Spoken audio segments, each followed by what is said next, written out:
discussing again the halachot of carrying on Shabbat. So we spoke about yesterday that carrying is not necessarily done with your hands only. So therefore a person could be carrying by having something in his pocket, be carrying in many different ways. One of the most common ways of carrying, a person has a baby and he wants to push a stroller. Or he has an older parent and he wants to push the wheelchair to be able to take them from place to place. Rabbi, I'm not carrying anything. Nothing is in my hands to carry. I'm just pushing. That is also considered carrying.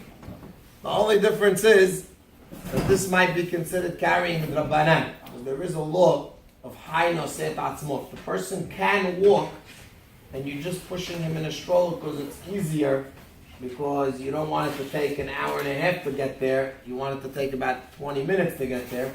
So the father is not totally immobile. He's really mobile. He moves around. He walks around a little bit. But to walk around in the street, you're afraid he might fall. You don't want it to take a long time. Maybe he'll start hurting his leg after a while if he has a long walk. So in such a case, the Isur is only Isur D'Rabbanan. It's still Asur. It's still forbidden. Regardless, again, whether or not, the person can walk or can't walk, it's still forbidden. The only difference is if it's an Isur D'Oraita or Isur D'Rabbanan. If it's an Isur D'Oraita, it's on a higher level. If it's Isur D'Rabbanan, it's on a lower level, but it's still both Asur, and therefore it doesn't make a difference. However, there are halachic differences in regards to that.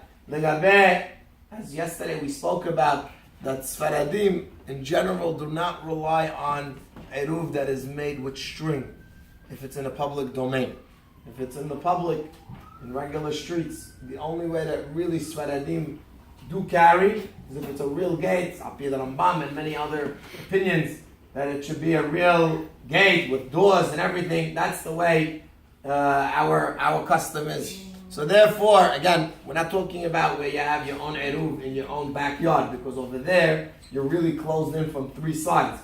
You have a full closure from three sides of a home, and therefore you're only relying on one eruv, on one string, on one side. That, even Sfaradim, again, depending on how big it is, could rely on it. However, when it's a public domain, it's a big, and you want to put eruv string all around the entire area, we said that we are mahmir, we don't use it. However, in a case where the carrying is only in Isur D'Rabbanan, so then you could rely on such a eruv. On a eruv, which is only, again, according to Ashkenazim, but not good according to Sfaradim, one may rely on it. However, again, in all practical purposes for New York, person living in New York where there is no eruv, it doesn't make a difference. Again, if you're carrying something in your hand, or you're pushing someone with a stroller, you're pushing an elderly man in a wheelchair, all that is forbidden, because again, there is no kosher eruv in such a place, and therefore, one may not do any of these actions,